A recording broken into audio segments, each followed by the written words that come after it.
The United Nations envoy says there are reasonable grounds to believe Hamas carried out sexual violence during its attack on Israel on October 7th. She described her findings as sexualized torture of women during the Hamas attack.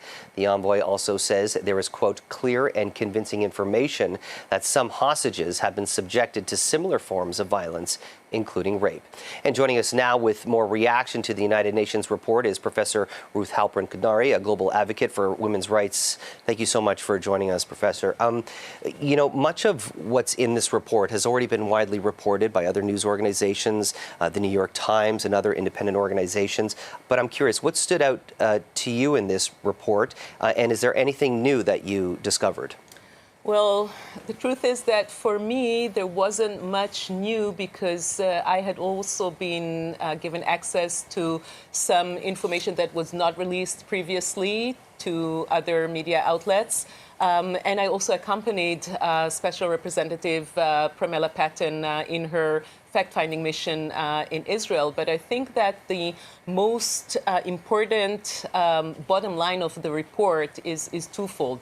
First of all, the certainty with which they relate to the sexual violence that the hostages had been subjected to and probably are still undergoing as we speak. And then the second is the very detailed, firm findings. They label it reasonable reasonable ground to believe. But in my view, it is even more than that. They were actually very, very careful to corroborate everything with more than two additional evidence or indications, but they really delineate all the places in which they found clear indications of rape and gang rape.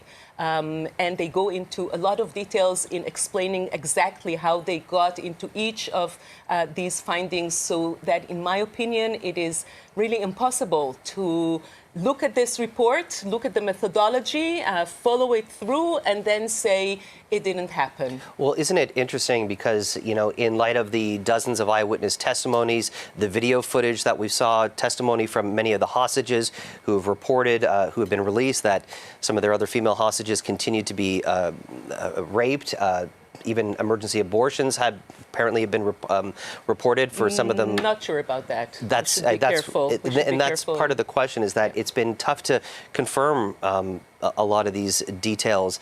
But yet there are those who deny these facts, and there are those that say that what happened was legitimate resistance. I'm curious, how do you reconcile those two differences of opinions? Well, the two that you mentioned now belong to the same camp, either denial or even legitimization of rape as a legitimate form of resistance. They both, in my view, simply reject any basic notion of humanity, of morality, and of course of international law and humanitarian law.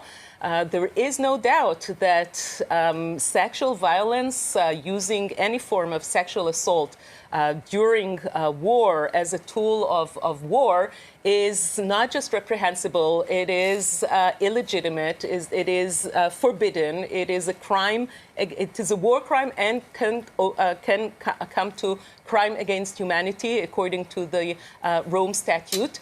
In my view, it is just reprehensible that for the attack, that the massacre that was probably the most recorded crime in world's history, because Hamas terrorists came equipped with the GoPro cameras and filmed everything and broadcasted it in real time and sent it to the families of the victims. And then the day after that, they started with the sinister denial campaign. It is really beyond comprehension. Lastly, I know that you worked at the UN's Committee on the Elimination of Discrimination Against Women. You also worked alongside the UN Special Representative on sexual violence in the conflict. In light of the overwhelming evidence, eyewitness testimony that we've seen, there's been widespread criticism about the deafening silence from so-called women's rights groups, the Me Too movement, women's shelters, and even especially the UN Women.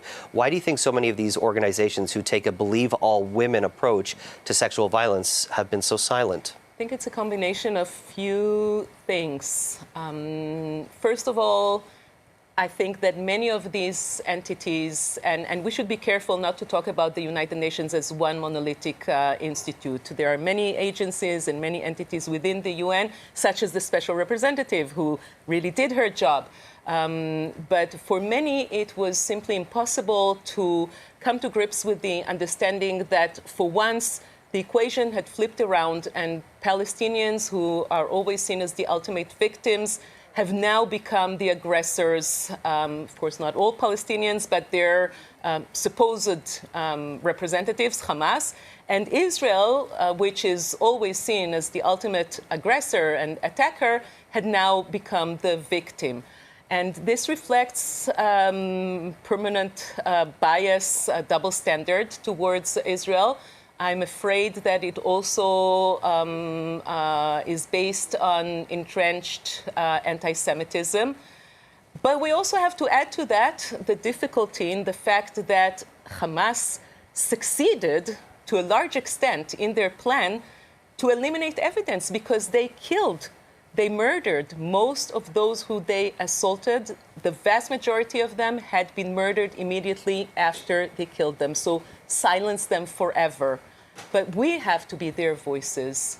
I wish we had more time for this conversation, but that's all the time we have. Professor Ruth Halperin-Kadari, thank you so much for joining us. Appreciate your time. Thank you very much.